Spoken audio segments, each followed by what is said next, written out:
Hey, what's up mga kaballers? Maligayang pagbabalik sa aking channel. Halina't pag-usapan natin ang balita patungkol sa umiinit na balitang trade ni Zion Williamson to San Antonio Spurs. At ang balita patungkol naman sa panalo ng Warriors ngayon. Tara na't pag-usapan natin yan dito sa Basketball Hotshots.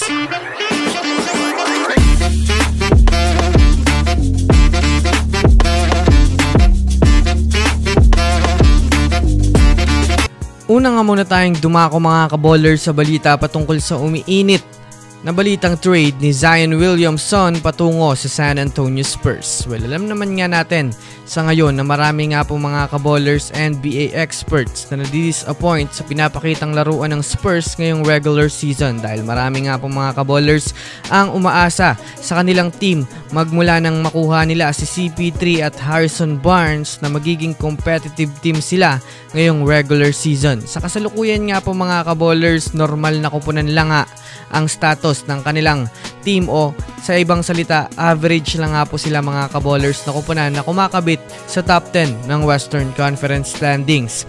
Kahit man nga po mga kaballers ang mismong management ng Spurs ngayon ay hindi rin naman nabibilib sa kanilang lineup.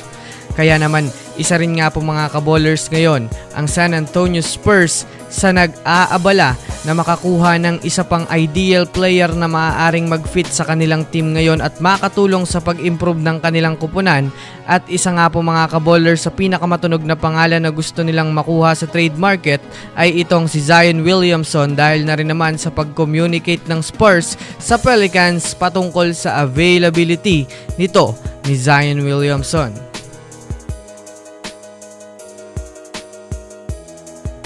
Samantala, dumako naman tayo mga kaballers sa pangalawang balita patungkol naman sa pagkapanalo ngayon mga kaballers ng GSW.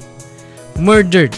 Yan nga po mga kaballers ang ginawang pagpatumba sa kupunan ng Philadelphia 76ers ngayong araw sa score na 139-105 na masasabi nga natin mga kaballers na talagang hindi nga po masyadong pinaporma ng GSW ang Philadelphia 76ers kahit nandyan ang kanilang mga superstars. Sa nangyaring laban nga po mga kaballers ay pinangunahan nga po ni Stephen Curry sa pagtatala ng 30 points na may kasamang 8 to 8 3-point field goal. Kaya naman sa ngayon nga po mga kaballers ay marami na naman ngang natutuwang mga fans ng GSW dahil yan nga daw mga kaballers ang inaantay na laruan ng GSW na dumudurog ng mga team na mayroong maraming star player. Bukod nga dyan mga kaballers, marami rin nga pong papuri na pumapalibot ngayon kay Stephen Curry dahil na rin naman sa kanyang naging bagong record na nalampasan niya na nga po mga kaballers si Michael Jordan para sa most 30 plus point game sa position na guard sa edad na 35. Kasalukuyang nasa ika-pang-siyam na nga po mga kaballers ang Warriors sa kartadang 17 wins na may kasamang 16 losses na masasabi natin mga kaballers na paunti-unti na nga muli silang umaakyat muli sa Western Conference standings. So yun lamang mga kaballers, yan lang naman na pag-uusapan natin ngayon. Pindutin ang subscribe and hit nyo na rin ang notification bell para sa mga susunod na updates sa mundo ng basketball. Again, this is Basketball Hotshots. Thanks for watching.